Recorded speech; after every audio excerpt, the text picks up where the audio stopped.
You gave up a TV job to start a podcast in your basement. If that doesn't scream midlife crisis, I don't know what does. It was Championship Sunday here in Indianapolis. What's the mindset then coming in as a defending champion? I want to win. No, I want to win. The young lady over my shoulder, Caitlin Clark. Not the best looking guy.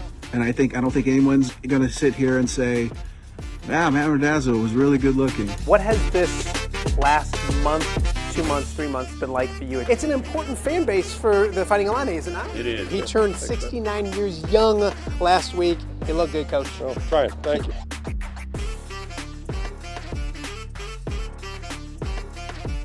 Welcome to Off the Air with Matt Randazzo here on a frigid, freezing Friday here in the Quad Cities. It is Friday, January 23rd. Thank you guys so much for joining us as we have officially made it through the work week. Some of you guys already through the work week. A lot of you kids already through the work week, as well as the Quad Cities is frozen right now. It is like negative 35 degrees outside. Back in the studio, been in the studio a week, but grinding out an internet that I think is going to work today. And here's my thought process. The fine folks at MediaCom have given us all a heads up. They're working on the internet all week, and you've seen the trucks out and about, and you see them working, and so you understand it, and you're getting better internet, all that kind of stuff. Understandable. There's no way they're outside today working. Like, right? And there's no way that everybody has to stay inside and then they're going to be out in a pole someplace in negative 35-degree weather. So I am rolling the dice and logically thinking that this show should go okay. Knock on wood, knock on everything. Hopefully that's what happens today. If you're watching us live on Yes, thank you for doing that. We appreciate it. Make sure you've subscribed. If you have subscribed, thank you. If you have not subscribed, what are you doing with your life? Like, think about it. Like, big picture wise, why are you not subscribed? And why have you not told like every friend that you know about what we're doing each and every weekday right here in the Quad Cities at 10 o'clock off the air with Matt Randazzo? A lot to get to in today's show. We've had a great week so far. Talked to so many. Cole Rusk yesterday. If you missed the Cole Rusk interview, go back, check it out, watch it, all those kind of things. Really good stuff from Cole Rusk this week as well. We've talked to Iowa, Illinois, high school, all of those kind of things. We talked with Ray Sharp, the head coach at Newman, who won his 400th career game earlier this week. A fun interview with him as well. So a ton of great stuff that we've gotten to this week. If you're cold today, you're inside, go back and check out the Cole Rusk interview or the Ray Sharp interview or anything that we've done already this week. Go back and check it out. Jake Brend was on earlier this week as well. We've got Kyle Huesmann for the second time coming up here in a little bit. So a bunch of great stuff. Go check it out. Subscribe, all those things as well. We're live on X as well. X has been very, very good to us. So if you're watching us on X, thank you. Same thing. Give us your feedback, all of those kinds of things as well, as we try to get as interactive as possible with the show. I was talking to Kedric Prince recently, and I was like, I'm trying to figure out a way. I loved old school call-in sports radio.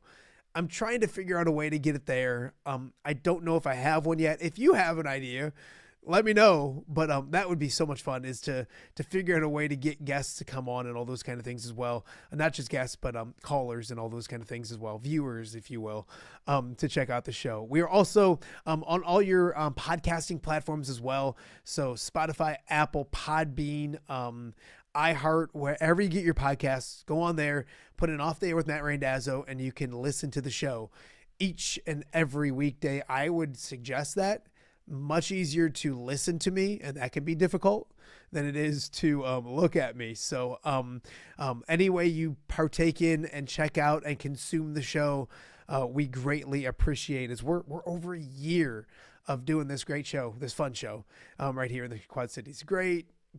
Sometimes, most of the times, I think it's pretty good, but it's been a ton of fun so far. Speaking of today and today's guests, what a game last night with the Iowa women.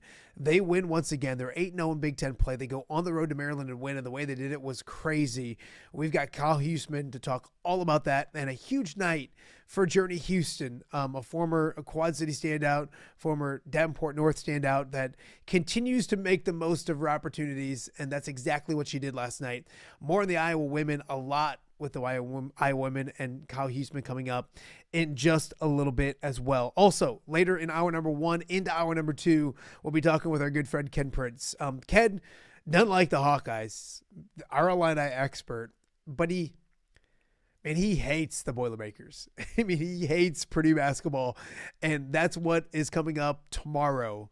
A big game between Illinois without Kylan Boswell and Purdue. We'll preview that game, look back a little bit at their Maryland win this week, and also talk about life without Kylan Boswell for what looks to be a little less than a month now. So we'll kind of do all that with Kedric Prince coming up in just a little bit. We'll also talk about school cancellations.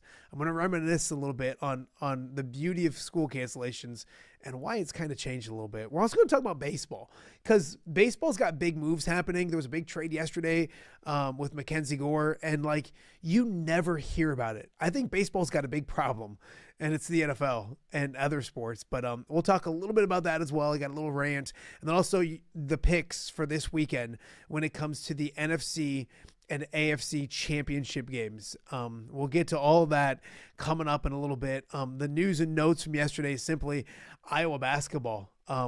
Women's basketball go on the road. They pick up a big victory. They get the job done. They led by as many as 17 in the closing moments. Maryland storms back, ties it, And then it's the Hawkeyes riding the ship, outscoring Maryland, I think 12-5 in the overtime.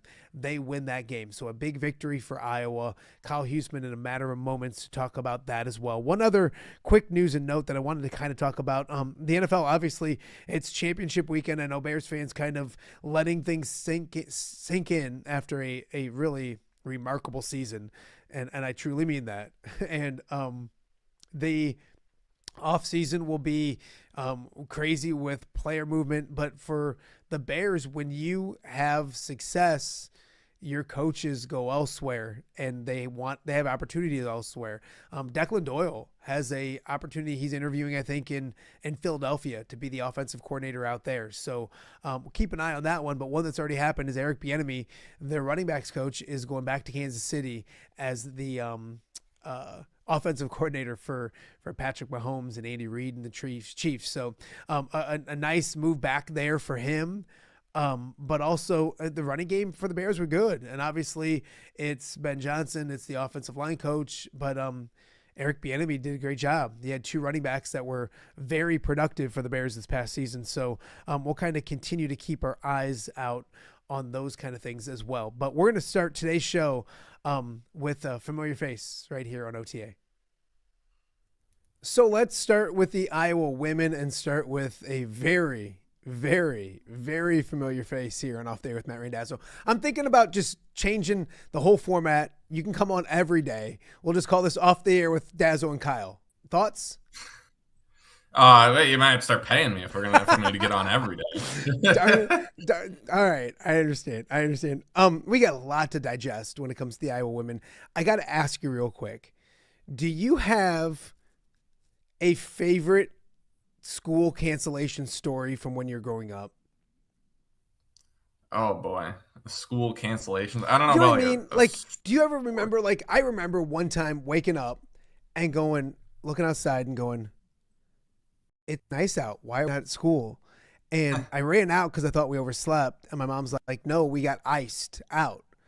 But now it's warm enough because it was like 9:00 that it was fine outside, but it was too icy in the morning. Or, like getting up in the morning and reading the ticker across the bottom of the screen. Right. Like that would be the thing that I can think of is waking up and, going out into the living room at, whatever time in the morning early. Cause school was at like 8:10 or whatever. So you get out there early and then you see that you're on there, and it was one of those where like early when you were really young, it was like, yeah, we don't have to go to school. But then as you got like into like late middle school, into high school, you started to like learn like you still have to go to school. It just happens like in the summer. So then you go from like being like, yeah, let's go, no school, to like, please, just let us go to school. Like we don't want to do this type of stuff.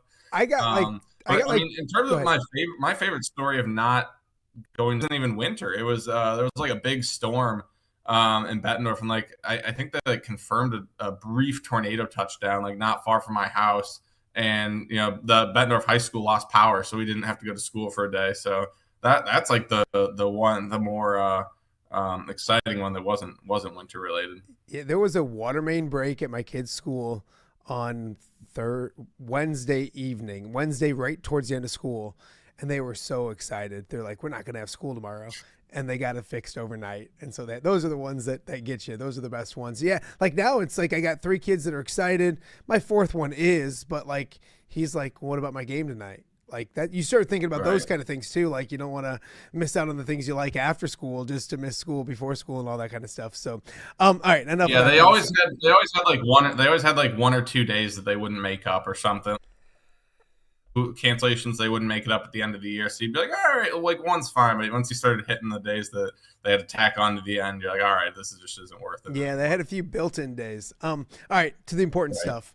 The Iowa women's basketball game last night is one of the most interesting roller coaster rides of a game I think I've ever seen, and I figured we gotta digest this and figure it all out. So I guess I always ask you the headline.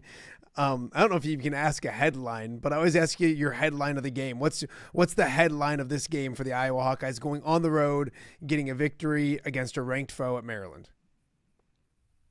The headline has to be that they won in overtime, right? I mean, you look at how they got to overtime. This wasn't like a back and forth game the whole way that went to overtime. You're like, man, this was an awesome game. Like two really, really even teams. I mean, Iowa controlled that game for most of the way, and they had a 9-point lead. They had an 11-point lead in the third quarter, but it never really felt like they had pulled away. They were kind of just holding like a controlling lead for the majority of the night, which at Maryland in the first place is impressive. Made a run early in the fourth quarter, got it up to 17 points, and then everybody knows what happens. They blow a 17-point lead in the last 3 minutes. But the Iowa came out in overtime and then left all of everything that just happened to the side. And Maryland actually scored the first basket of overtime. And Iowa left everything that had just happened, to the side, and they go on a 12-3 run the rest of the way. Held Maryland to 1 of 7 shooting after that first made basket, and found a way to just win it anyway. Being at Maryland, I know the crowd wasn't great at Maryland, but the crowd was into it. Maryland had more than all of the momentum at that point. For them to be able to find a way to like I said, put aside the fact that they just blew a 17-point lead, and obviously the turnaround between the regulation and overtime is what, like a minute? Like it's a regular timeout. You're not going back to the locker room to try to reset. You have to reset immediately, and you have to completely forget what just happened. And I thought they did a really good job of that. I think the second possession of overtime where I was down by 2 and Chit Chat comes down and hits the mid-range jumper to tie it, I think that was a must-score possession. I think if they miss that shot and Maryland rebounds, I think it starts to stack up against Iowa, especially if Maryland goes down and scores again. So I thought that was a huge shot to tie it right out of the gate in overtime. But Iowa's ability to pick themselves up and find a way to win was really impressive to me. And I think I hope everybody's noticing that they were able to do that. I want to do a little game of what went right, what went wrong. Let's start with the negative. I usually like to start positive, but what went wrong towards the end of that game? And a lot, I think the easiest way to say it is maybe what went right for Maryland. Iowa obviously did several things that you can't do. Maryland did a lot of things that help you come back from that type of deficit that quickly. What went wrong for the Iowa Hawkeyes towards the end of that game? Yeah, I mean, so Taylor McCabe hits a 3 to go up 17. That was 64-47. Then later, about 40 seconds later, Ava Hayden scored a 66-49 with, I believe, right around 3 minutes, 20 seconds, 3 minutes, 15 seconds. And the thing that went wrong is Iowa turned it over on 5 of the next 9 possessions. And that in its own right was really bad to do that down the stretch of a game. But I think what kind of happened is, and you mentioned what did Maryland do correctly. Maryland in the last 3 minutes was 7 of 7 from the floor, 3 threes. Sayla Proffenbarger made a couple of them. She was 2 of 7 from 3 on the night, and I believe she was 0 of 5 and then made 2 in a row. So they were 7 of 7 from the floor and 7 of 7 from the free throw line in the final 3 minutes. They did not miss a single shot. And when you look at how Iowa's turnover started to pile up, I think they had a couple pretty quickly that helped Maryland get kind of kick started on, hey, they're starting to come back a little bit, but there's not a lot of time left. But then a couple more turnovers, Maryland hits a couple more threes, they get to the line. What happened was Iowa made the first couple of turnovers, made the first couple of mistakes, and Maryland took complete advantage of capitalizing, hit a couple of threes, started the wheels turning on what was going to have to be a miracle comeback. And then all of a sudden the crowd starts getting into it. They feel like, hey, this isn't over yet. Iowa ends up running out of timeouts, and now they're just they have to inbound against the press. I think kind of everything started to come together for Maryland, where all of a sudden the pressure's really ratcheted up on Iowa.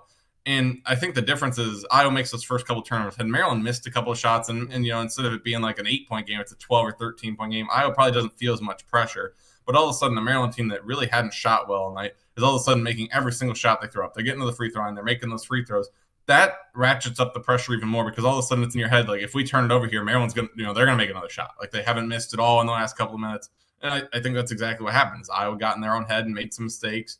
Maryland making every shot forces Iowa to speed up and feel like they have to, you have to break this press. You have to, do whatever on this possession. And Jan mentioned it after the game on the radio post-game show that she felt like they played timid late in the game. And that was just kind of what happened. Is, like I said, it kind of compiled pretty quickly on Iowa. The first couple of turnovers allowed Maryland to get things going a little bit. And then I think the next few turnovers were because Maryland started to make everything. And Iowa was like, oh my goodness, Maryland's starting to make everything. So certainly, and I said it on the podcast with Tom last night, a couple of things can be true. It's absolutely inexcusable. There's no reason ever in the history of basketball why you should lose a 17-point lead in 3 minutes. But it's also fair to say that Maryland could not have done any better. Like, they made 7 of 7 from the floor. They were 7 of 7 from the free throw line. if they're 5 of 7 from the floor or 6 of 7 from the floor and 6 of 7 from the free throw line, it doesn't go to overtime.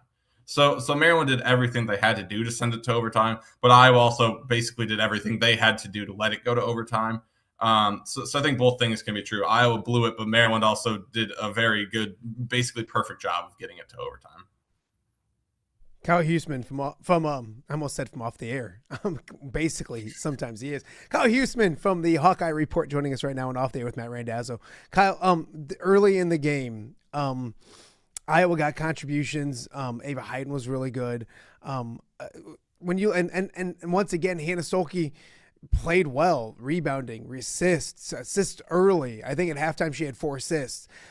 Early in the game, Iowa played well. They were up 6, and 6 in that game at halftime felt like 10 almost. I guess let's talk about the beginning parts of the game, because we're so focused, and rightfully so, on the collapse and then the victory in overtime. Take me through the beginning parts of the game. What did you see out of Iowa early on the road in the Big Ten, in a big game, in a big spot? Yeah, I mean, Maryland's a tough place to play. Iowa they were 1-8 at the Xfinity Center since Maryland joined the Big Ten.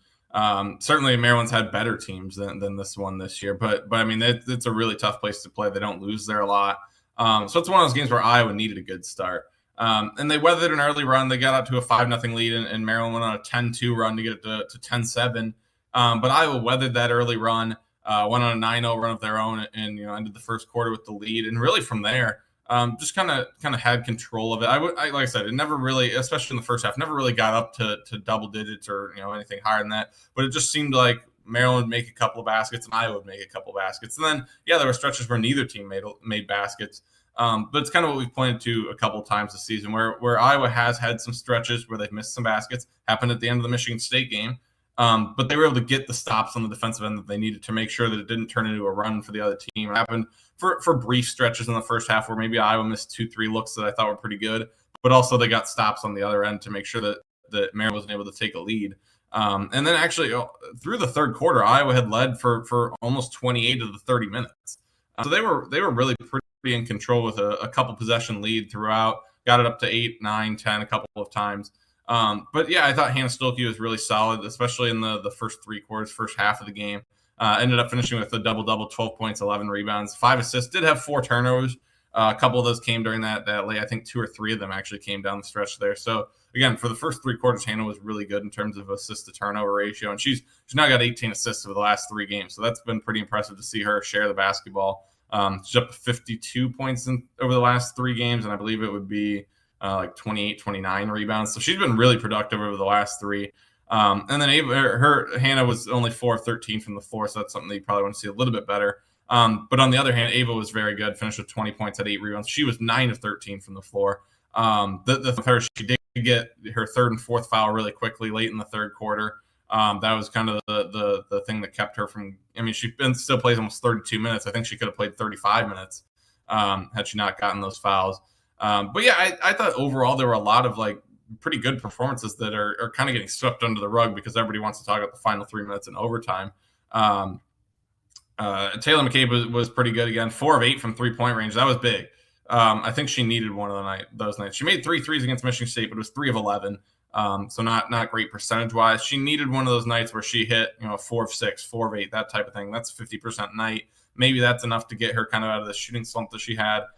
Certainly had a couple to help them really extend that lead. And then Chit Chat Wright was really good. Again, 4 of 12 from the floor wasn't great, but 3 of 6 from 3-point range, and then was huge at the free throw line. Was 6 of 6 in overtime. As I mentioned, hit that big mid-range jumper right away. She had 8 points in the overtime period, so she was huge to help close out that game. And then I know you're going to ask me about Journey Houston, so I guess I'll let you. I was going to say, let me get to the question before you answer that. Real quick on the Taylor McCabe, because she shot it a lot better. I think she had 3 first half threes, but you mentioned it a little earlier. And so my full disclosure, I'm watching the game, and then I kind of got to go to a kid's practice because I got to get ready to get another technical foul because I got a technical foul in 5th grade. I don't know if you've heard that as a coach. It's awful. I'll tell you about it. But I'm watching on my phone, And then I get to the practice and I'm not even watching, but I'm like, because I can't watch at a practice when you're supposed to be the coach. So like and this is why it's good that Kyle has X back, because I'm just watching on X. I'm just kind of like, Kyle's feeds up and I'm just kind of, and I do get the Taylor McCabe dagger, Iowa leads by 17. And I quit paying attention until I see that I went back and watched it later when I got back, but it was a big night for her. And we talked about her a lot on Tuesday, I think you were on, or Wednesday, whatever day you're on earlier, Monday, whatever day it was. We talked a lot about the fact that I think it was Monday, that Taylor McCabe you have to stick with. Obviously there's that fan base that is excited about Addie Deal, and rightfully so, but that Taylor McCabe's going to be important down the stretch. How important was it for her to get, those first 3 looks to go early on, but then to hit a big shot like that? You mentioned the shooting percentage was better. She's going to be important down the stretch, and I thought it was a great step for her last night at Maryland. Yeah, I thought it was huge, and I kind of compared it to the Gabby Marshall situation of a couple of years ago, where she would have her stretches where maybe she didn't shoot it that well, and I would, get her out of the starting lineup. But she's one of those players. Again, Gabby Marshall is maybe not quite to the. I mean, I would say probably to the same level as Taylor McCabe. Gabby would have games where she made 5-6 threes in the game, and it was just kind of like, you have to realize that elite shooters even have their stretches where they're. I mean, Taylor McCabe was not going to go her entire college career at Iowa shooting 40% like every single night. That's just not going to happen. That she had never had a shooting slump at Iowa. She was like a record holder in 3-point shooting in high school at Fremont. She probably didn't have many slumps there either. So it's going to happen at some point. But she's one of those players that if you can continue to get her, like she had 11 3-point attempts against Michigan State. She had 8 against Maryland. She's one of those shooters that if the opponent's going to continue to let you get her 6, 8, 10 3-point attempts, there's going to eventually be a 5 or a 4 or a 6 in there. And there was a 4 on 4 of 8 shooting. That's 50%. And that was a big night for her. We'll see if it gets her out of the slump. I think it could. I think that's a night that kind of makes you say, she's back to maybe her normal self. And knowing Taylor McCabe, I don't think she's the type of player that goes home is like, man, I suck. I can't shoot, like that type of player. But after a while, especially for her, who has never had a stretch like that where she's really struggled from 3-point range, I'm sure it starts to grind on you a little bit. And it's, what's going on? I usually make these more of that from Taylor McCabe rather than like I suck type of thing. Like this is terrible, whatever. More of like I usually make these, like what's kind of going on. And she was out on the court after the Michigan State game, getting up some extra shots and trying to figure out what was going on. So I think this is the type of night that she needed to just 50% like that. That's more me, that type of thing from her. And we'll see on Sunday against Ohio State if that was enough to break her out. And that's the Ohio State game would certainly be one where they'd like to see her go 4 of 8 as well. Yeah, no, absolutely. All right. I think it was Tom Caker that tweeted the Journey Houston game. And full disclosure, I'm a Journey Houston fan, Quad City girl, all that kind of stuff. Fantastic young lady.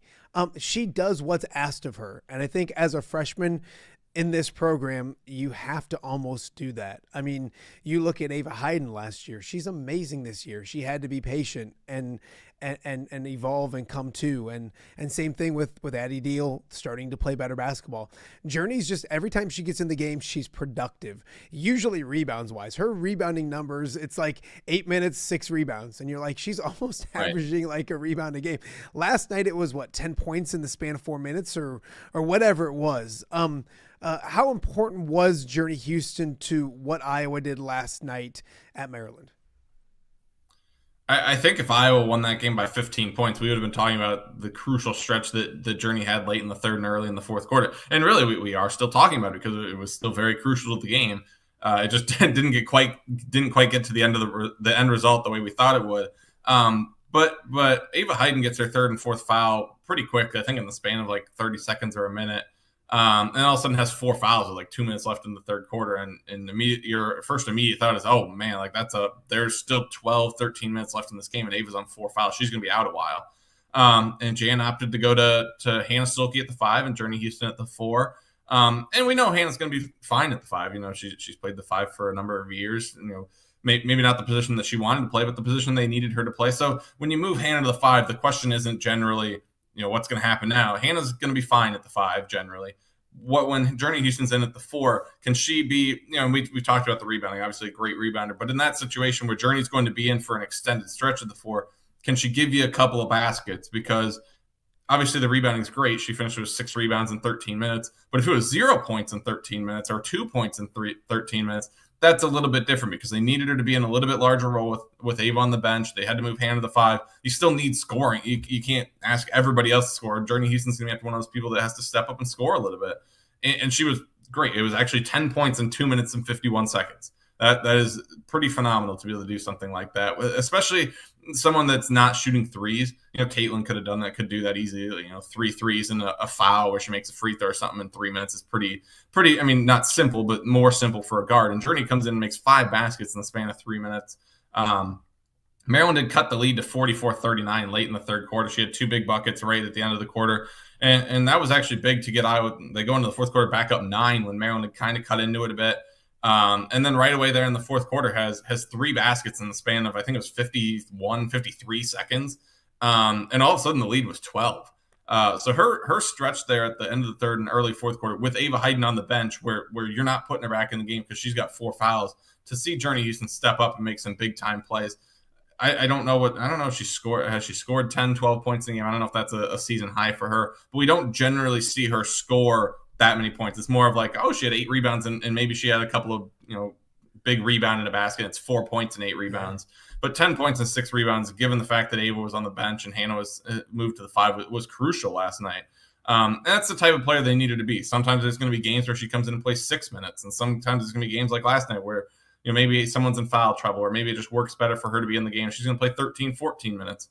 And the night where she plays, 6 minutes, they need her to probably come in and get a couple of rebounds and maybe not score as much. But on a night like last night, they probably needed her to get a little bit of scoring in there, and she did that. I think it's the same thing with a Taylor Stremlo or an Addie Dealer or even a Layla Hayes. There's going to be very fluctuating minutes on some nights, and some nights they're going to need Addie Deal to come in and hit a couple of threes or have a few assists. But also there's going to be nights where Addie Deal just has to come in for 5 or 6 or 8 minutes and just be fine. Don't turn it over a bunch of times, maybe hit a bucket. And that's the same thing that Journey Houston has. And she's done that the best of all the freshmen, is come in and whether it's 5 minutes or 10 minutes or whatever, just kind of do exactly what the team needs. And last night they needed a couple of buckets, and she got them a few of them. Kyle Huesmann from the Hawkeye Report joining us right now and off the air with Matt Randazzo. We talked a couple weeks ago and I said, who's the second best team in the Big Ten? And we weren't sure. And I don't know if we know yet, but here we are with Iowa sitting undefeated. I'll ask you the question, Kyle. The second best team in the Big Ten is blank. Who is it? If we can hold out for one more game, I'd say the winner of Iowa Ohio State on Sunday gets the. We can't. The title I need there. an answer now. I'm sorry, we can't. Okay. We have no time. No, I'm kidding. But I thought you'd answer that. I thought you'd say that too, because that makes this Sunday's game. Not that anybody's playing this for, all right, this is the winner is the second best. It's not like you get that prize, but Right. I think it does come down to Iowa continues to pass tests, and like some of the doubt maybe fans got when it was a little uneven against Northwestern and wasn't pretty in the first half against Indiana.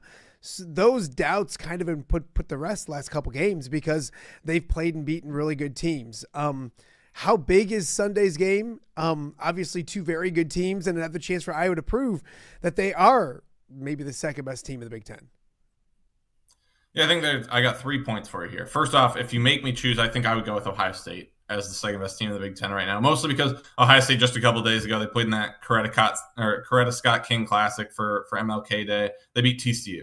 That was a pretty big win. They were ranked 9th. Well, they're still ranked 9th because it's still this week. So they beat the number 9 team in the country. They also beat Maryland at Maryland by 13. They played pretty close against UCLA, lost by 7. They struggled last night against Indiana for a while, but ended up winning by double digits. They got a win over West Virginia. Right now, I'd probably say Ohio State is the number 2 team, just because I maybe been a little bit more consistent than Iowa has. But again, like we'll figure out on Sunday who's the better team there. And in terms of Iowa still being 8-0, I think that's the thing that, and I don't know. I haven't really read social media because everything was crazy last night trying to do a podcast and everything. It's okay to be very upset about how that game went to get to overtime, but then obviously Iowa wins, and you look at the 8-0 record. You look at some of we've talked about it a number of times, some of the results that have happened in the Big Ten this year, whether it's like every night, how did that team win? Why did that team lose? Like that type of stuff where Washington goes and loses at Purdue, or, Indiana's like 0-9 in Big Ten play now, or 0-8, something like that. Some of the other things that have just been really weird in terms of results that the teams that, Michigan has had, they lose to Washington, and then it was Washington going and losing to Purdue right after that. Iowa's 8-0 atop the Big Ten standings, and they haven't fallen victim to one of those weird, they could have lost at Indiana. They were down 16 at halftime, and had they lost that game, that would have fallen into the category of how did Iowa just lose that game, just like we've seen with other Big Ten teams. So Iowa hasn't fallen victim to that. How did they lose that game, or just losing a game in general at this point? And I think the way that the Big Ten has gone to this point of the season, I think that's what makes Iowa's wins in a whether it's Northwestern or Indiana or last night. Yeah, it's like, man, that the way you got to the result might have been kind of weird for a while, but like they still got to the result, which was a win. And there's only two teams in the Big Ten that have done that so far, and that's Iowa and UCLA. So I think there's a certain level of appreciation. I think the fans do appreciate the 8-0 start, but some of it is like, yeah, it was weird last night against Maryland. But there's a lot of teams in the Big Ten that would not have found. I mean, Minnesota is a perfect example. On their home floor, blew a 9-point lead in 40 seconds against Maryland and lost. They didn't find a way to get it done. So I think it's just interesting that Iowa's found a way, and a few of these like weirder games that haven't gone as well. When other teams in the Big Ten are losing some games, you're like, how did they lose to that team? In terms of Sunday, I do think it's a huge game. And I said this on the podcast with Tom last night. I think it's. And Iowa's not going to – the mentality going in on Sunday is not going to be like, oh, this game doesn't matter, like the pressure's off. But we even before the Oregon game, we looked at this next stretch with Oregon, with Michigan State, with Maryland, with Ohio State, and then USC and UCLA, and said, man, this is a really tough stretch. What can Iowa do? What do you feel comfortable with Iowa doing in this next stretch of games? And then you look at the Michigan State game, that stretch of 5, Michigan State, Maryland, and then Ohio State, and obviously the West Coast games. We talked about like 3-2 would probably feel pretty good. Especially that you take Michigan State out of this 4-game block with at Maryland, Ohio State, and then the West Coast trip. I thought, if they can get through it 2-2 after this, the West Coast trip, Michigan at home is their toughest game, and then at Nebraska. But outside of Michigan at home, they're probably going to be favored in every other game. Maybe not by a lot of points, not favored by like 10, but favored by like 3 or 4. But still favored in almost every game except maybe the Michigan one. But that's still at Carver. So I thought 2-2 in this 4-game stretch would be pretty good. They beat Michigan State, and now they beat Maryland. So you're 2 games into this 5-game stretch, and you haven't lost. Yeah. You're still undefeated in Big Ten play. So I think in a lot of ways, you go into this Ohio State game on Sunday, and again, the fans aren't going to do it. The coaching staff, the players aren't going to go in like, oh, whatever happens, happens. They want to beat Ohio State. But in a lot of ways, like Iowa's probably not going to go 18-0 in Big Ten play. They're going to lose somewhere. You made it this far. You've put yourself in a really good position. If you beat Ohio State, it's just one of those where you're just adding gravy to the top of this start, right? I mean, like, they're going to lose eventually. I think if they lose to Ohio State, they're perfectly fine. Everything will be fine. I still think USC is a very, very winnable game. You can still get through that stretch at 2-2. But if they manage to beat Ohio State on Sunday, I mean, you start open the door for a lot of things. And this is another thing we mentioned on the podcast last night was it's still really early. It's January 23rd right now, but we're starting to get into the preliminary talks of where is Iowa for the NCAA tournament in terms of seeding. Right now, they're as of this second, they're a lock to be hosting. Obviously, still a lot of work to do to make sure that, but as of right now, there's not even a conversation. Iowa would be hosting. And, maybe had they closed out the win last night and won by 10 or 12, maybe you'd be talking about them being in position to be a 2 seed at this moment. I'd have them as a 3 seed right now. I think that's where they would be right now. But you start talking about if they manage to beat Ohio State on Sunday, you start having the preliminary conversations of Iowa's in the contention to be a 2 seed at the NCAA tournament.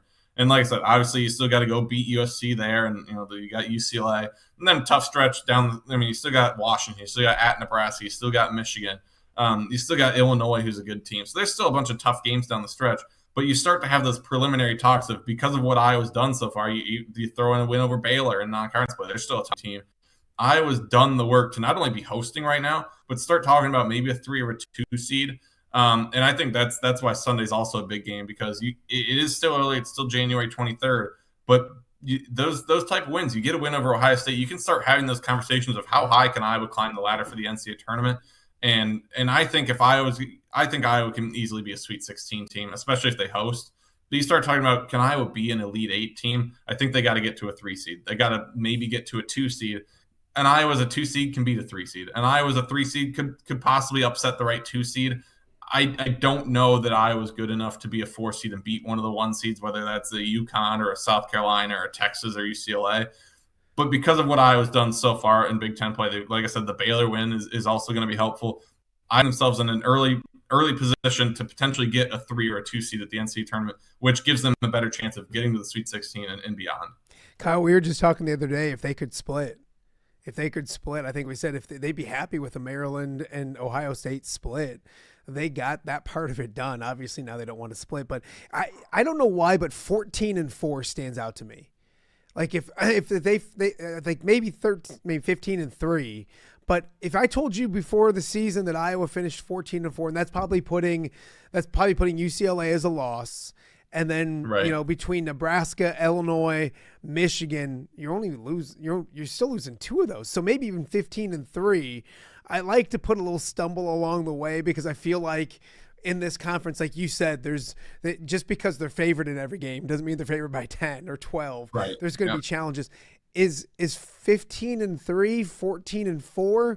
Like, is that kind of where you see this team maybe landing right now?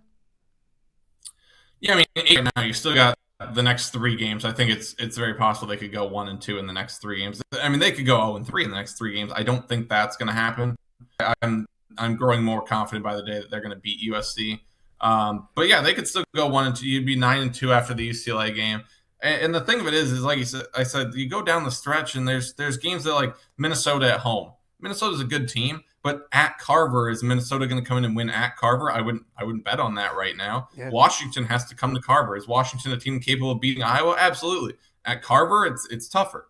Yes, at Nebraska is going to be tough. You talk about at Purdue should be a win. Michigan comes to Iowa City. I think if it was at Michigan, I'd probably lean towards Michigan winning that one. But right now, I'm giving it a toss-up. Michigan's a really good team. I think if Michigan can iron some things out that they do, I think they could probably be a favorite even at Carver. And then Illinois is at home. And then they go to Wisconsin, Wisconsin is all of a sudden not a team to mess with because they beat a couple of ranked teams now this season.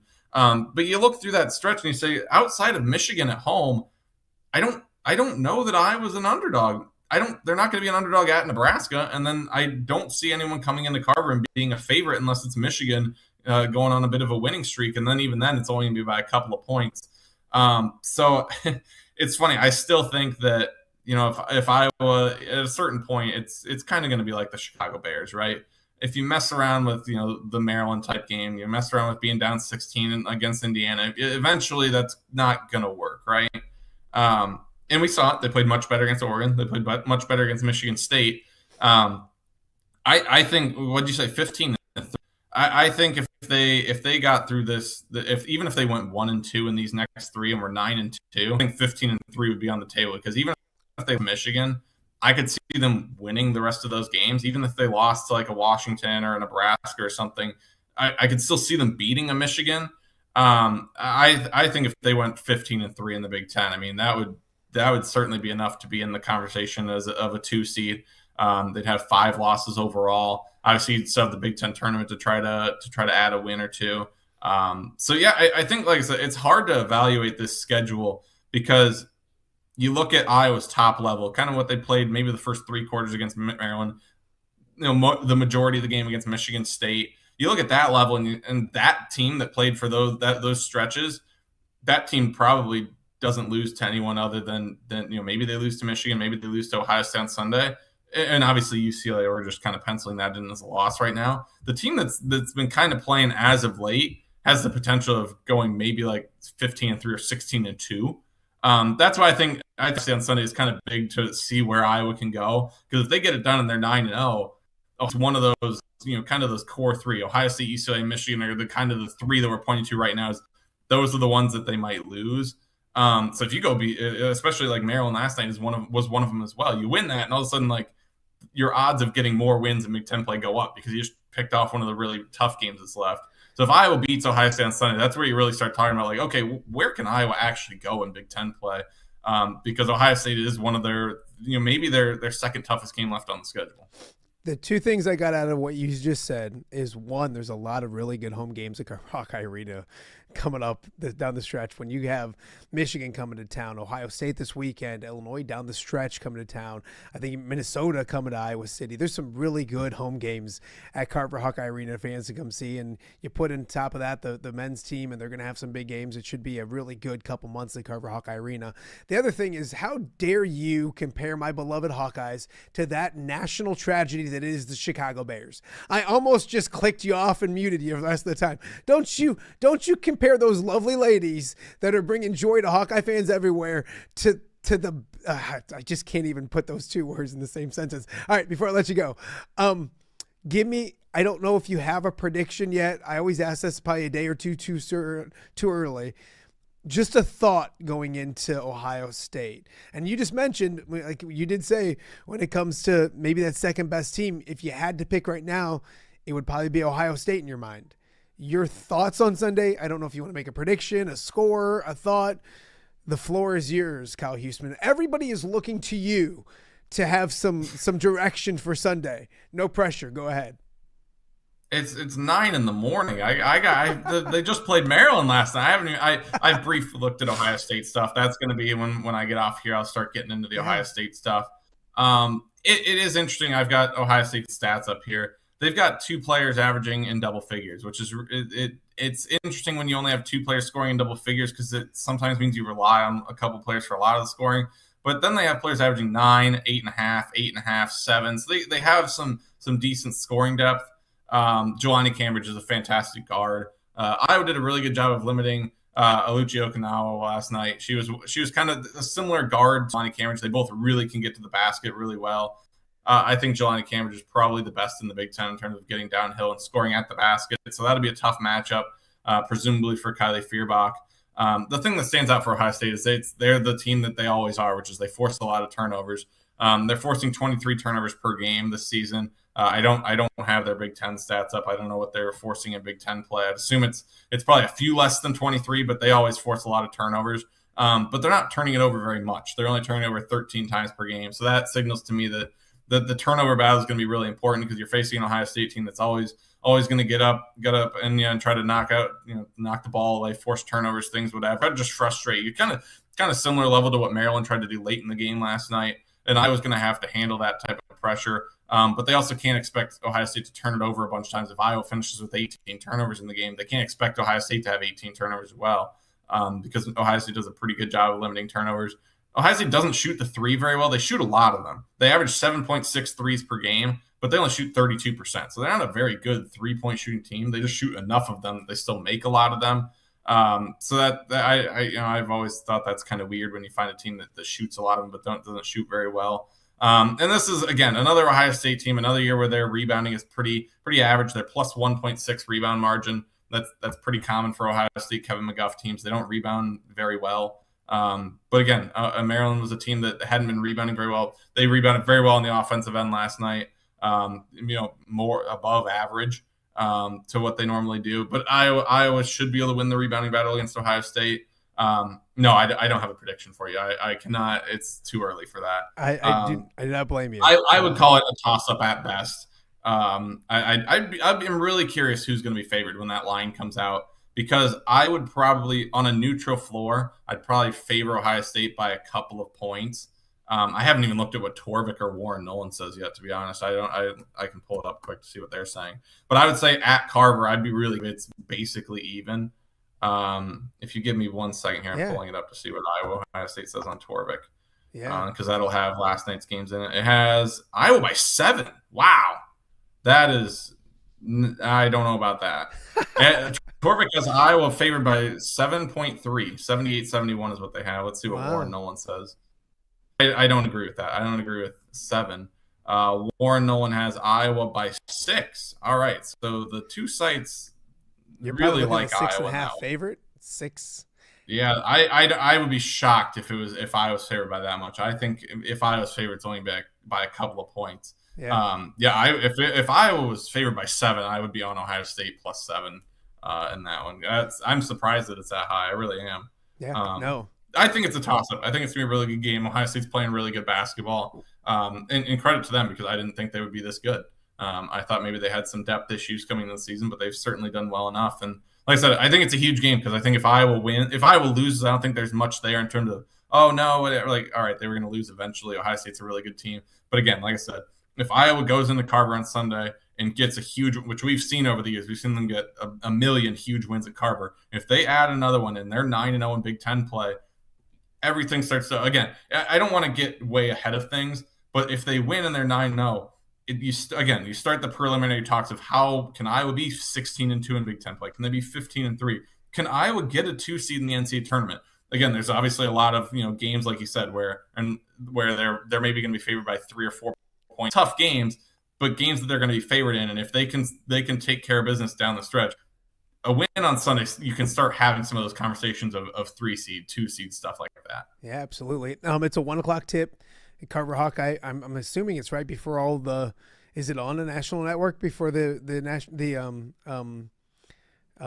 It's on it's on Peacock, but if you have YouTube TV, it's on like that NBC Sports Network thing. Gotcha. Which is kind of the interesting new thing they're doing. So yeah, if you don't have YouTube TV, it's going to be on Peacock. But if you do have YouTube TV, it will just show up as a regular channel. But talk about a Sunday. You have Iowa women versus Ohio State, and then you can flip right to the NFC Championship game, the AFC Championship games. Okay, we're running low on time, and I just want quick answers.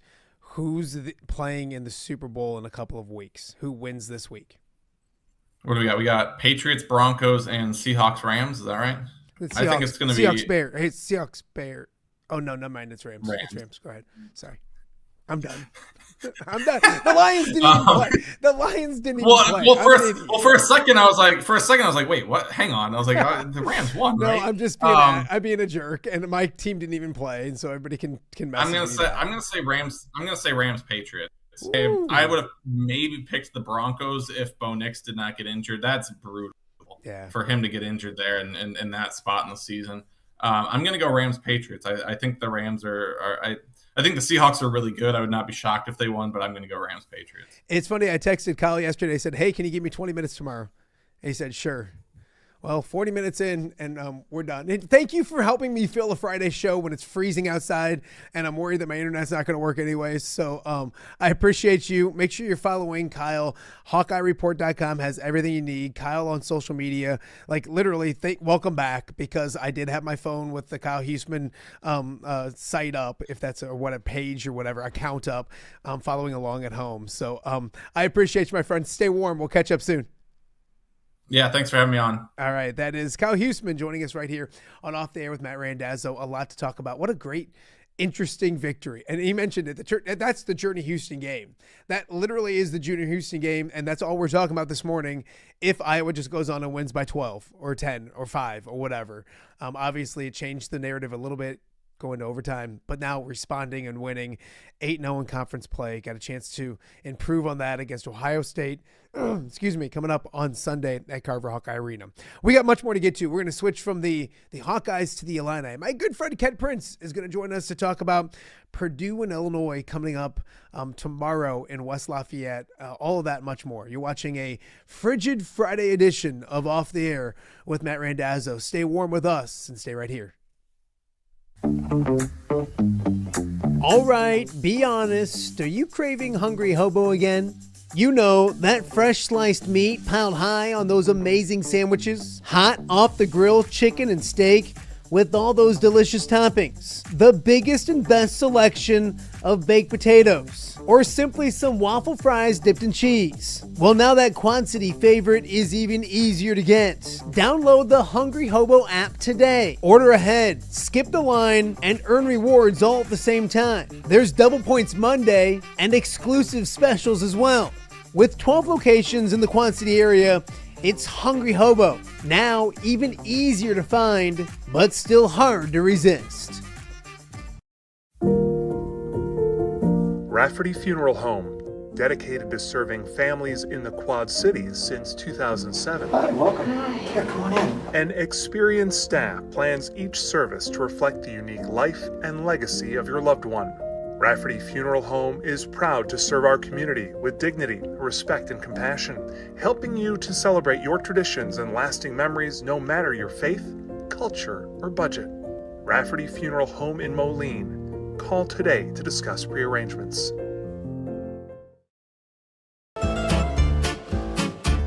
When it comes to quality, convenient pizza, Godfather's Pizza in Silvis has you covered.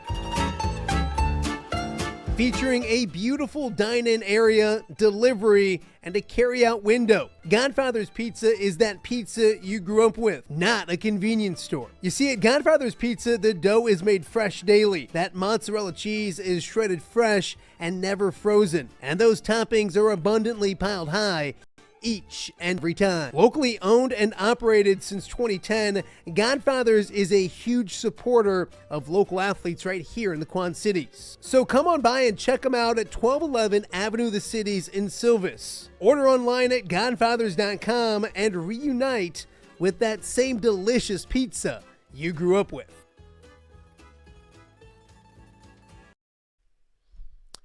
Welcome back to Off Day with Matt Randazzo here on a frigid Friday in the Quad Cities. A lot to get to. Thank you to Kyle Huesmann for breaking down everything about a crazy Iowa women's basketball game last night. And then obviously big game at Carver Hawkeye Arena Sunday, 1 p.m. Ohio State and Iowa. I expect a jam-packed and electric Carver Hawkeye Arena. From the Hawkeyes to the Illini, Illinois playing excellent, outstanding basketball, I should say. And they did so on Wednesday night without one of their best players. Kylan Boswell out for a little bit, but they continue to play really good basketball at a high level, and they have a big-time Big Ten matchup coming up on Saturday in West Lafayette, and we got to break it all down and talk all about it. So it's cold outside, and you got to warm up, and you say, where is Kedric Prince? He makes everybody warm and fuzzy inside, right? You've been told that, right? 25, 30 years ago. I'm just kidding. It's cold out there. It's stupid cold. I'm not a fan, but and every time I say that to someone, I get the classic response. You live in the Midwest, kid. You're in Iowa, you're in Illinois. What do you expect? I don't care, man. I like the heat. Give me the heat any day. I'm not a fan of this, man. I'm sorry. It's good for Christmas. After that, see ya. Here, I'm okay with like the cold and even a little snow, but negative 40 degrees, nobody's okay with. It doesn't matter if you're I'm not in the Arctic. If I was in the Arctic, then I'd be okay with it. It's cold outside, man. I don't like it at all. But here's the beauty thing. We got a lot to talk with you about. I want to, because people don't realize, I said, hey, Ked's coming on this week to a few people on Friday, and they're like, oh, and I'm like, it's a big weekend, I said. And he's like, oh, I thought Ked hates Iowa. No, Ked hates Purdue. And it's Purdue weekend, so we're going to get to that in just a second. But they look good again. I know Kylan Boswell is out. We'll talk about that injury in a second, but they continue to impress. They had Maryland, obviously not one of the best teams in the Big Ten, but here's the thing about the Big Ten, Ked, and you saw it the other night at Iowa. These lesser teams in the Big Ten, if you don't take them seriously, they can bite you. And that almost happened to Iowa against Rutgers. Illinois was businesslike. They showed up, they got up by 20 at halftime, and they cruised. Your thoughts on their performance against Maryland? Well, you're exactly right. That was very businessmanlike. And I know the people in the Big Ten will understand this and they'll respect this, because every coach and they'll all say, I coach in the best conference. You're going to hear that from the Big 12. You're going to hear from the SEC and the Big 10. But I'm going to tell you right now, and I'll challenge any of your lovely listeners, tell me a team in the Big 10 where you can take a night off, because you can't. It used to be back in the day when I was younger, about 7,000 years ago, Northwestern was a guaranteed win, Matt. Yeah. That's not anymore. You have to bring it every night, and you can get beat every single night. And to me, the stress for the coach, I remember Brad Underwood said it. It's tough. I mean, you have to prepare every night, because you can have one bad shooting night, and it could cost you a game. I watched the Iowa Rutgers game. I saw the same thing. Because here's the deal. I don't know about you or your listeners, but when I was in trouble, I get a bunch of texts, Ked, turn on this channel. Are you watching the game? So you turn on, and I watch it because I love college athletics. Yeah. I love it. I will eat and breathe it every day until the day I die. So I'm usually watching. Like I told you last podcast, I watch Iowa women, and all my Illinois friends get mad about it, but I enjoy it. except for when they play in Illinois. But anyway, to answer your question, Matt, you have to compete. You have to be prepared. And I think the teams or the college players that pay attention to the scouting reports, if the teams are giving good scouting reports, that's what's going to give you the best chance to win. Sure, talent matters, but Rutgers had no business playing with Iowa, and they did. I told people right now, and I'm going to go on record saying this, Illinois got beat by Nebraska, and it took a career performance by a former Hawkeye, I'm not going to mention his name, to beat them. If he just has an average night, Illinois is undefeated too, man. No, you know what I'm saying to you? So you got to bring it every day, buddy. No, and that's the thing. Like, I think in a game like that with Maryland, the difference is the start. Like, if you let a team that might not be equal talent-wise, but there's still plenty of talent on Rutgers and Maryland's team and all those kind of things. If you let them hang around, you're in for a dogfight. I loved what Illinois did early because, Ken, it was a 17-point game at the half, maybe a 19, whatever it was. I mean, they did it. They didn't let them hang around. They enjoyed the second half. Stojakovic was really good. And that's the thing with this team is we've seen Wagler be really good. We've seen Merkovich be really good, and Boswell will come back and be really good. And it can be a different person every night that can lead this team in scoring. It happened to be Stojakovic on Wednesday night. What is it? That's got to make Illinois more dangerous than most other teams. At Iowa, you got to make sure Bennett Sturts is taken care of, but you never know about that second score. Heck, for Illinois, you don't know who they're loaded 1 through 5 or 6. That's got to help. It does. And you know what? I don't want to say this is my favorite team because I would be lying to you if I said that.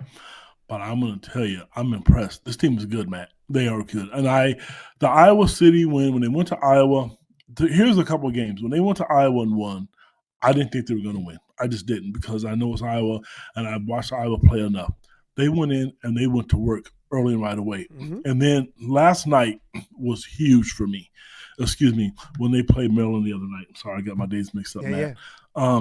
When they played Maryland the other night, because no one knew what to expect of Colin Boswell. And I know people may think I'm losing my mind here. I think losing Colin Boswell hurts. There's never a positive.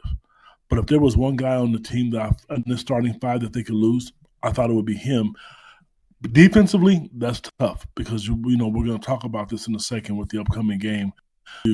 But you saw Andrei Stojakovic, why Illinois recruited him, why he was one of the top 15 people in the players in the transfer portal.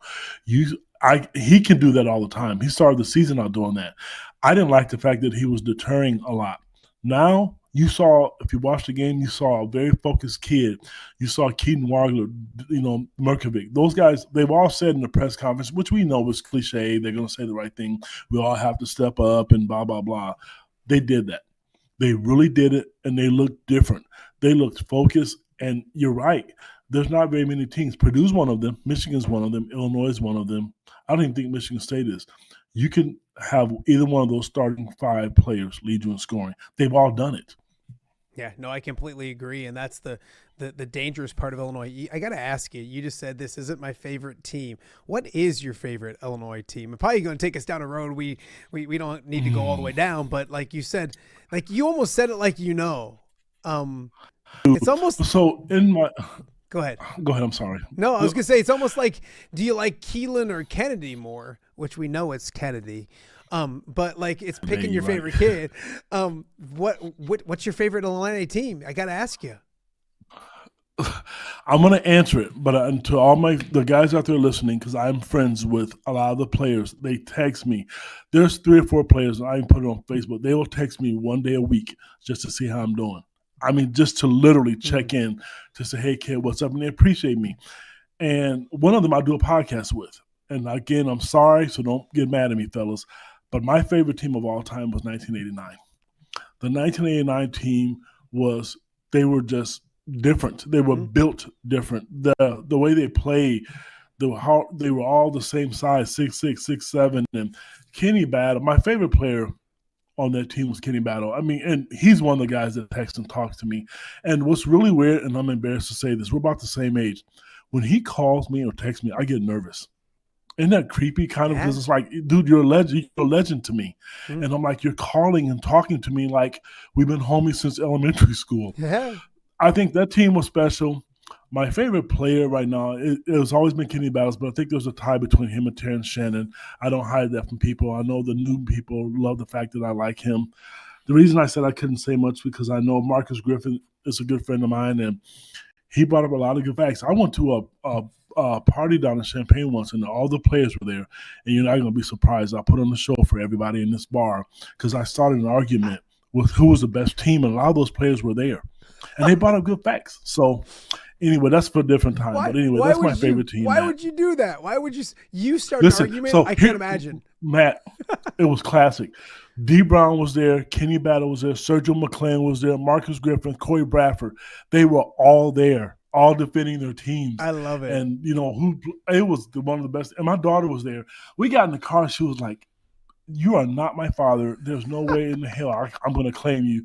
She said, you saw out there an argument with all these, and then you walked out, which I really did do. I love it. I love it. You talked to Anger, and he says the same thing. The 2009 Iowa football team was the greatest team in the history. Well, he says of football, but also of Iowa. So those are great discussions to have. All right, back to the day and age. Kylan Boswell, you mentioned that, and we're going to get to Purdue in a second.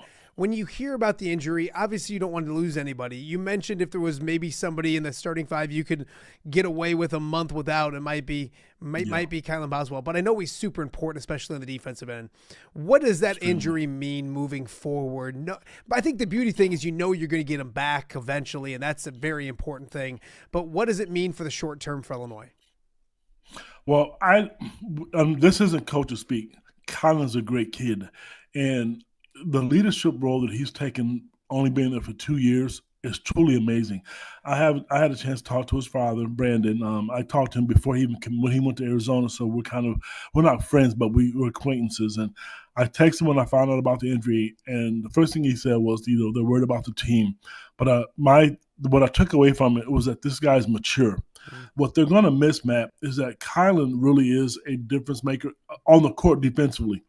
You do have a bunch of guys who are not from America, so they sometimes struggle with communication. And David said this a couple of days ago. Kylan was that guy that brought that to you, So he was a good enough player to me. Like I said, offensively, that's just an extra weapon that you have. His communication part, all that stuff is going to be, I think that'll be lacking. But having him not around, how it helps the team, you saw – when they played Maryland the other night, it was the best game I've seen Tomislav Ivicic play in probably a month. He was way more aggressive. We just talked about Andrei Stojakovic, who had a season high at Illinois. He scored 30 points.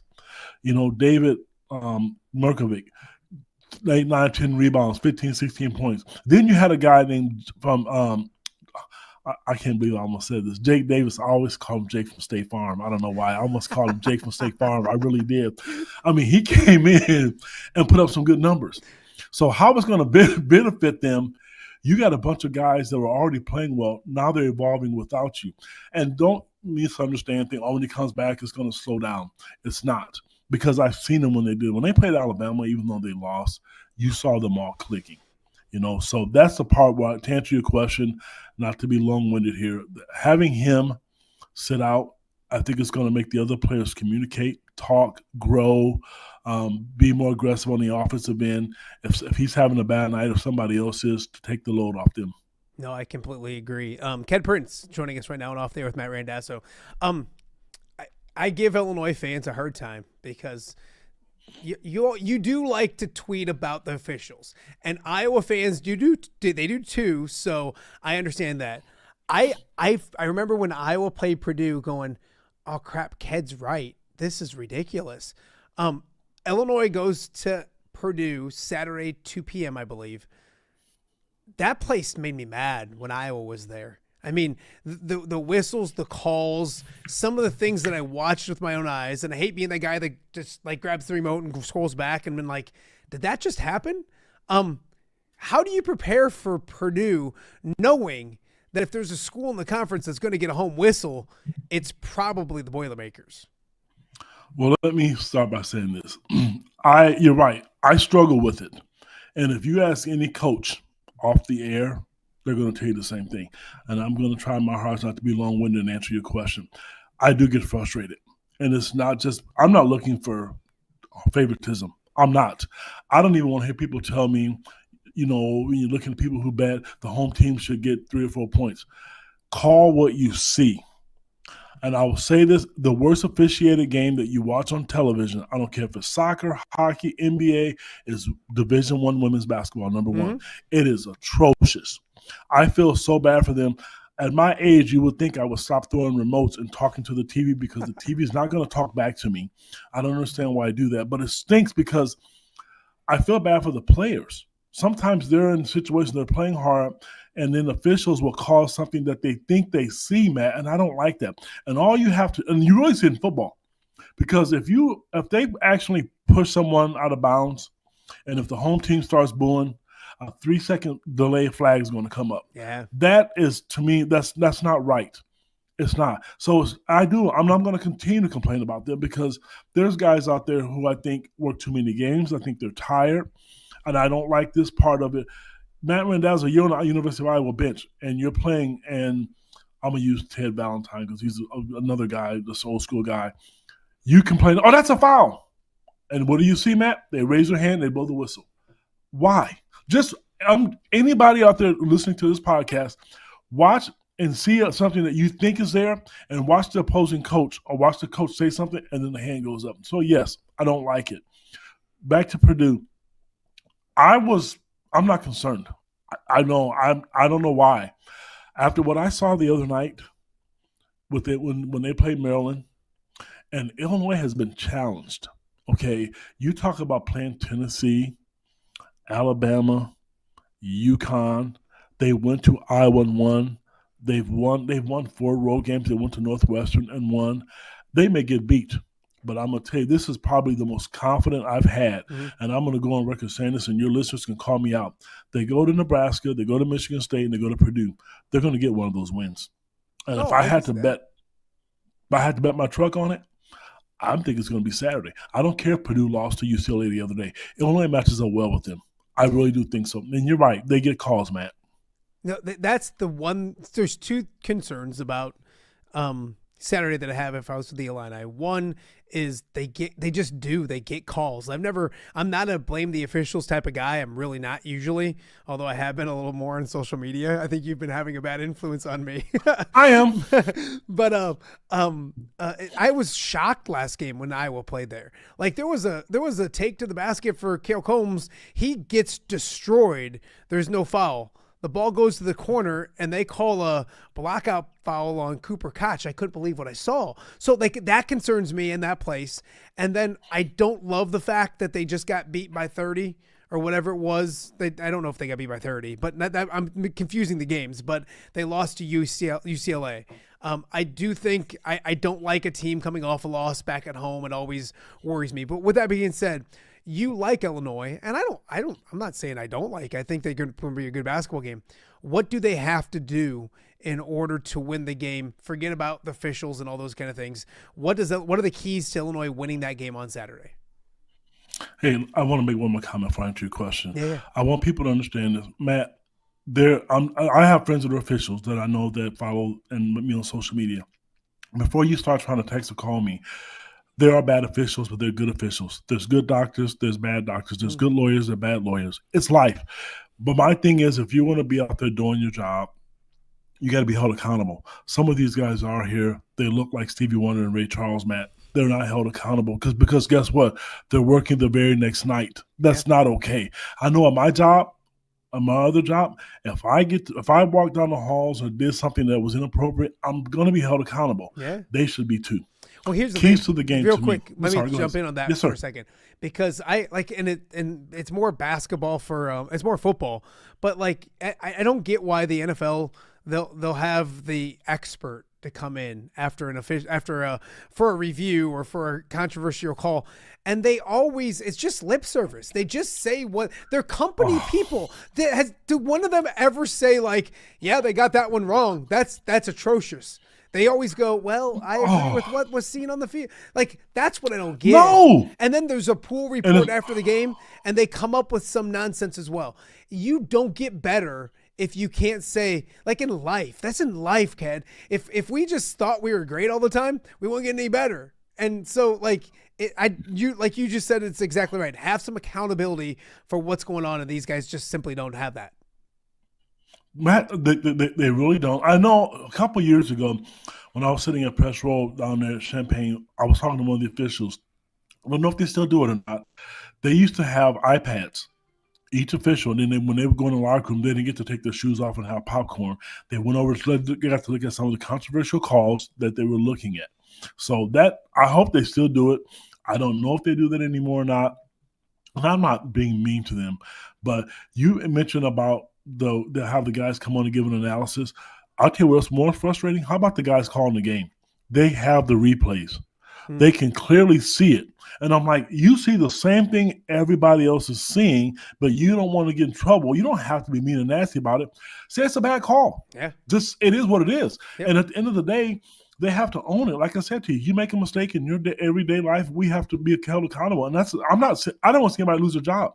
Just be better. That's all I'm asking. No, I completely agree. It's one of those things where it's okay to say, you're not getting personal if you're on the call and you say, like, if you said he's a horrible referee, that's a problem. But if you say that was the incorrect call, that's okay to do. You're not personally attacking them. You're just letting people know that's a bad call. Okay, it's keys to the game. Let me answer your question. Here's what has to happen. I think the keys to the game is you have to take the crowd out. That is one of the loudest arenas in college basketball, number one. The people, when you watch it on TV, it does no justice because they have the sound bars up so you can't hear everything. Every time Purdue makes a run, you have to answer it.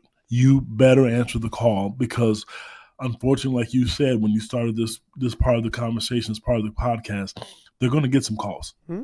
And Matt Painter's going to be aggressive. I hope to see Brad Underwood become more aggressive because I think he's toned it down over the years. If they know what's at stake, this is a big-time game. Everybody in the country will be watching it. You got the number 4 or 5 team in the country versus number 11 team in the country. Stojakovic has to be big. And who's ever guarding Braden Smith, they can't get in foul trouble because your depth at guard is not what you thought it once was by losing Colin Boswell. So if there was any negative part about it, about losing him, I guess it would be that part because Mahalo Petrovic doesn't get a lot of clock and Brandon Lee hasn't played a lot. Keaton Wagler has to be special. Okay, last night a couple nights ago, he's 1 for 9. It was one of his worst shooting nights, but he still put up other good numbers. And the other key guy to me is Tomislav Ivicic. When he's playing really, really well, I'm telling you, he gets 18, 19, 20 points, Illinois is tough to beat. They can play anybody. And they have to, no matter what, and this is the one matchup I'm concerned about, if I had any matchup, is David Merkovich having to guard Trey Kaufman-Rand. That is a matchup that I'm concerned about because he has not played well. And I think that could be a matchup that could get Illinois in foul trouble. So neutralize him, let Braden Smith get his. And I learned a stat from Purdue about this, and I'm sure Illinois coaches. Purdue is the best three-point shooting team in college basketball from the baseline. And it's really weird statistic. You got to take that away. So when they drive, you got to stay with your man and not help out because that's what they're looking to do. All right, Ked. So I know I think the Iowa-Illinois game, I got a prediction from you, and it was very similar to Nicholas Bayer's prediction that he gave. And it's funny, he mentions you usually when he does picks. I got to play something for you. This was Nicholas. He was on the show right before the Illinois-Iowa game, and this is the prediction that he gave. Now, remember, the final score of the Illinois-Iowa game, 74-57 was the final score. Listen to this. It's going to be pretty decisive, in my opinion. I think Iowa's a better team. I think it's probably going to be, if I had to guess a score line, I know Kedric Prince and I were real close last time we did this. So I would say probably like 74-58 is kind of how I'm feeling going this game. More so because I think this Iowa team. That's good for a young man that doesn't do this kind of stuff. It's really good, but the mistake that he made was Iowa's a better team. Come on, Barricades. Come on, baby. No, that was for the Indiana game. That was for the Indiana game. Oh, okay. All right. Yeah, he nailed the prediction for the Indiana game.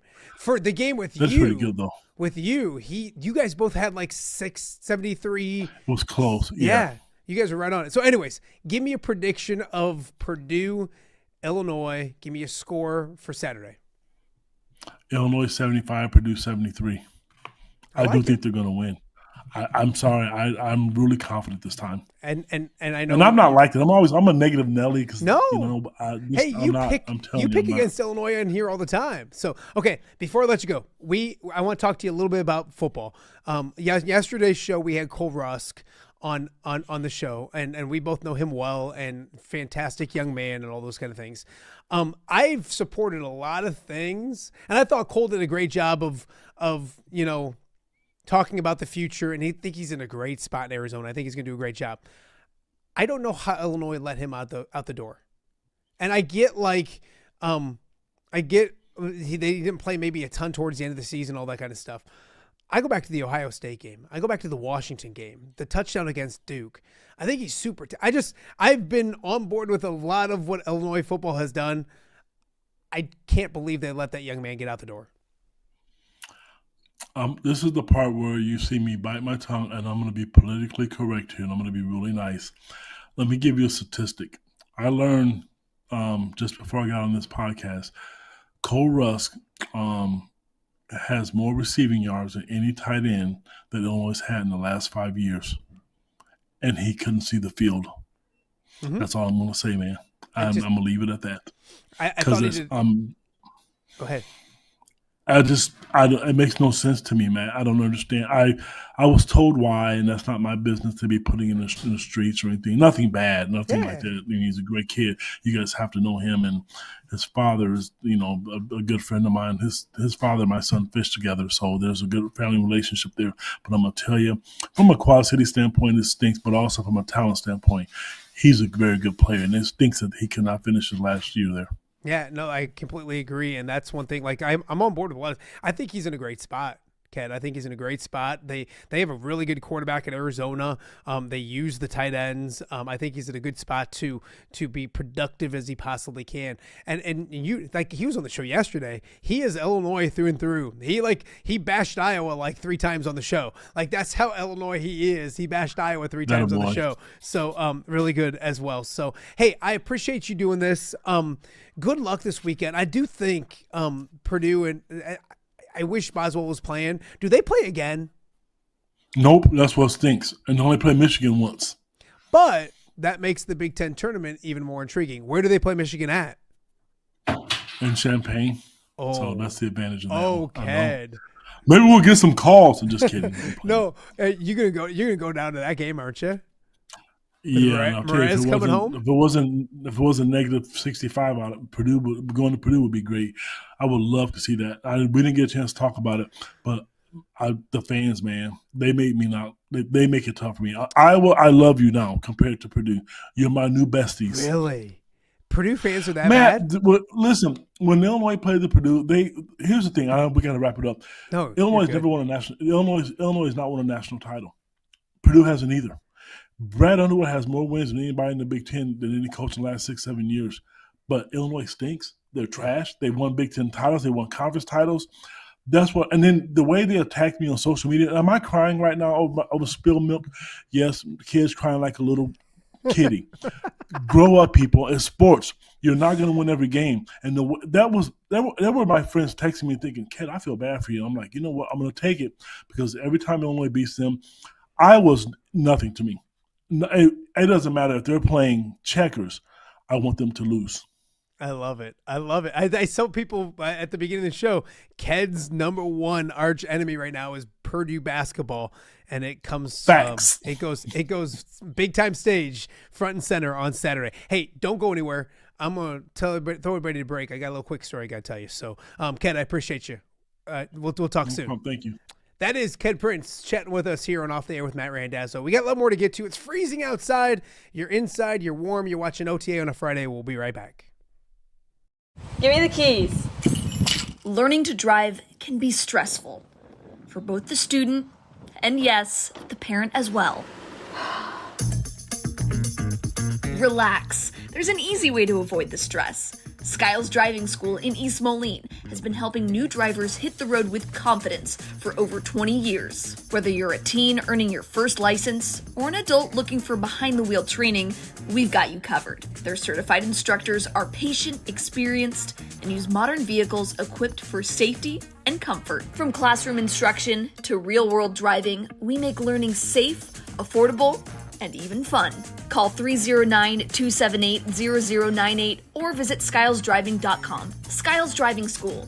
Get in, buckle up, drive your future forward.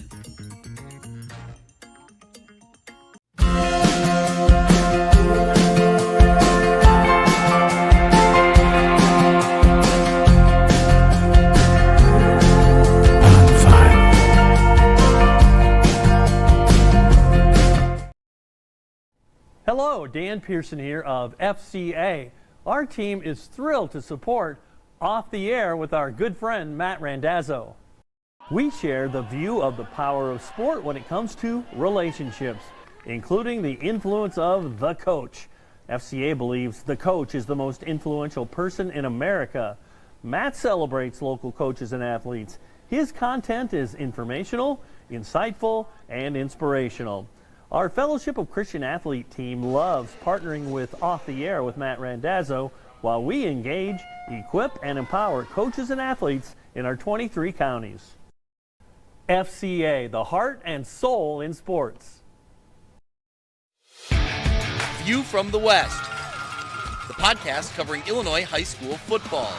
It's going to be a hard-hitting game. It's going to be great football. Weekly analysis and reaction from around the western side of the state of Illinois. This is the game we had circled when the year started. Follow along on YouTube and subscribe wherever you listen to podcasts. It's big-time football out there tonight, and I know we can play big-time football. View from the West. We got you covered.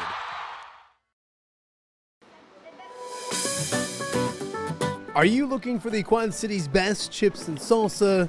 There's only one dude to turn to. Right on. Snoop. Hand-cut chips, fried fresh with that crunch you've come to love.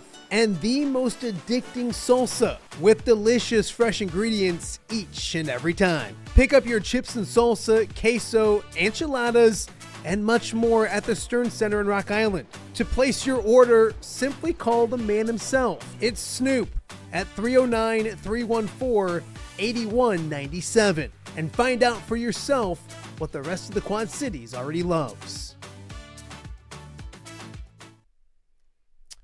Welcome back to Off There with Matt Randazzo here on a frigid, freezing Friday here in the Quad Cities. Thank you guys for staying warm and checking out today's show. We've appreciated that. We've appreciated the chat on YouTube, all of those kind of things as we work our way through the work week. The weekend is right around the corner as well. Several things I want to get to before we wrap things up for the week. First and foremost, we talked at the beginning of the show and a little bit with Kyle. It was school cancellations everywhere today. Everybody's out of school, all those kind of things. And it's funny because it had me reminiscing, and we got a text from our schools yesterday at 3:00 that they weren't going to have school. And that's not always the way it is. This is cold. This isn't snow, all of those kind of things. And as a parent, thank you to the teachers, the administration, all that kind of stuff for giving us a heads up as soon as possible when they know so that we can plan our lives. So I think parent-wise, we get that. We understand that. We appreciate that. But I'm telling you, one of the best things of growing up, one of the best parts of growing up was getting school canceled. So many times you think about it, you remember, I can remember when we were probably in high school or junior high.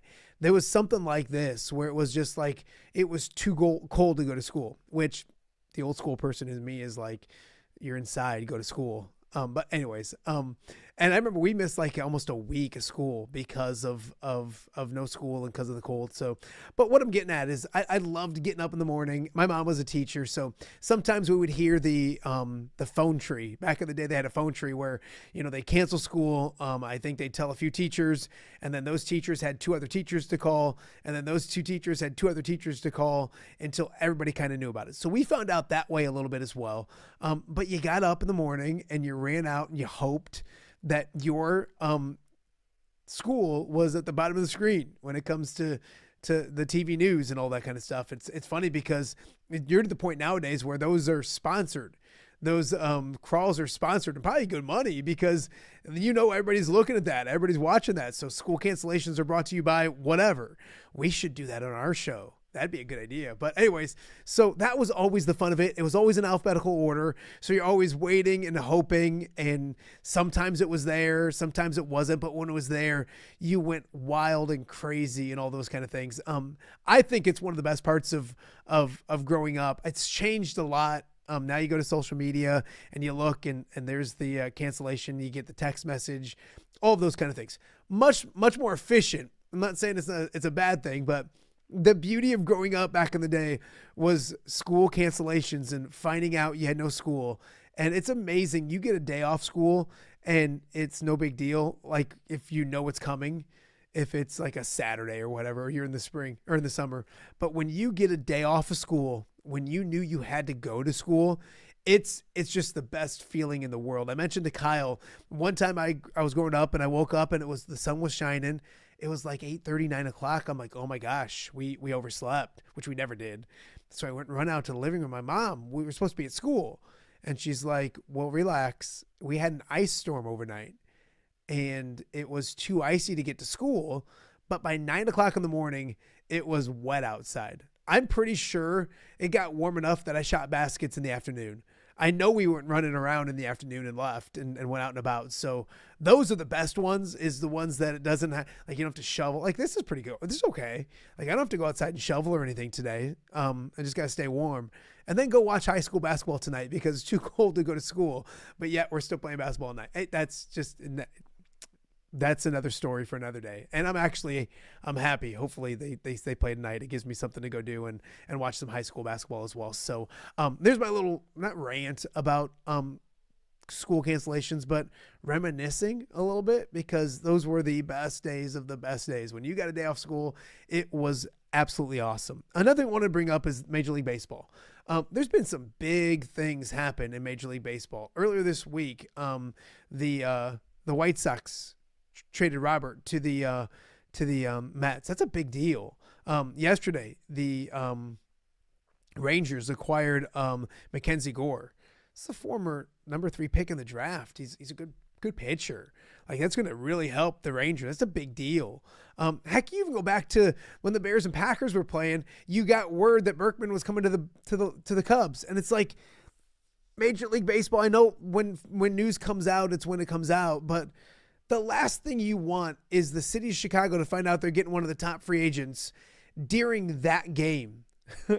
Bears and Packers and all those kind of things. And maybe it leaked out at halftime because of the score to make Cub fans, which are probably Bears fans, feel better, whatever it was. But my whole point is, I used to love the Hot Stove League. The Hot Stove League and finding out who's going where, free agency, all that kind of stuff was a big deal. And now, like, a good example is, and I'll toss this up on the screen. You go through social media right now, and it's all this. And that's just simply Eric Bieniemy becoming the offensive coordinator for the Chiefs, but it's alerts. It's about offensive coordinators and running back coaches and anything that is the NFL is all over my feed. And you have trades that happened yesterday, like Mackenzie Gore, and you had to kind of search them out and look for them. You had the White Sox trade early in the week, and you had to kind of look for them. It goes to show that the NFL is king, and it's not even close. And Major League Baseball's got to figure it out a little bit. I mean, they just do. Coming up, the NFL draft will happen. Coming up, the free agency will start. Free agency in NFL football is crazy. You just go to your phone and you scroll, and this happens, that happens. Everybody's talking about it. Same thing with the draft. It's the biggest thing. The NFL does a great job of every month there's something. The NFL schedules will be released. Training camp will start. All of those kind of things. The NFL dominates all year round. And I just thought to myself this week, like, I love baseball. I'm excited for pitchers and catchers to report. I watch baseball a lot during the summer. It just pales in comparison to what it used to be. And now what the NFL is, and the product's good. I mean, it's good. I love baseball. I'm not complaining about that, but it just had me thinking the NFL, the Major League Baseball's got to figure a lot of things out. And then you throw on top of all that, you've got people signing in LA, and they're making more than some teams are making when it comes to free agency signings and all those kind of things. And the rich continue to get richer. And you look at the Cubs, they're a big market team, and they made a big splash and signed Berkman. And are they going to trade Nico Horner instead of paying him? You're a big market team. So anyway, I think baseball's got a lot of issues. I don't know what this is a different topic for an entire show probably later on in a couple months. But I just, as I scrolled through social media, and I know it's football season and I get that, but when you're seeing more alerts about running back coaches and offensive coordinators than you are about big name free agents getting traded and signed in Major League Baseball, it just goes to show where we are when it comes to the NFL versus Major League Baseball as well. So last but not least, I want to look back a little bit at what is a fun week, and everybody's asked me about it, and they've wanted to know what the pie was. We had our Nest Guest segment this week, and Mark Nessler and my youngest Carson got to put a pie in my face. Nest beat me in Nest Guest. Thanks again to Hungry Hobo for sponsoring our Nest Guest contest. But earlier this week, we got to pay the piper, literally. It was whipped cream. We made whipped cream pies, and then they melted during the show of me and Nest talking too much. But here's the results. I figured everybody can watch it one more time. Enjoy. 3, 2, 1. Oh my goodness. Price, we're sorry. All right. That didn't go too well, did it? I can't hear anything. Is this worse than the last time? I don't even want to look behind me. You want the other one, Carson? You want a double dip? Yeah. Okay, eat it over the pie. It's just cottage cheese is all it is. Cottage cheese. Oh, it's dripping. Oh, you gonna let him do it again? No, I'll. Okay, bless your heart. No, I'll do it. All right. Wow. All right. Ness, why did you do this to me? All right. 3, 2, 1. Go. Oh, all over my new. Let go. I gotta be able to breathe. All over my new. Hey, get some towels over there. My new shoes. Get some towels over there. These are brand new shoes. Can we get a towel? All right. Oh my. Anything? Somebody? I just have no words. That's okay. That's all right. I'm more worried about my shoes. All right. and just an update. Ness's shoes are fine. We did clean everything up. Thank you, Price, for letting us do it there. We're gonna bring a bigger tarp next time. And yes, it was like cottage cheese. Carson enjoyed the heck out of it. Thank you to Colton for finally giving me some towels to wipe my face off. But people who have wanted to see it again, I said go to social media, go watch it, all that kind of stuff. But we figured we'd wrap up the week with what people enjoyed the most probably this week, and that was me getting a pie slammed in my face. So I want to thank everybody for watching this week, today's show. Stay warm out there. It is dangerously cold.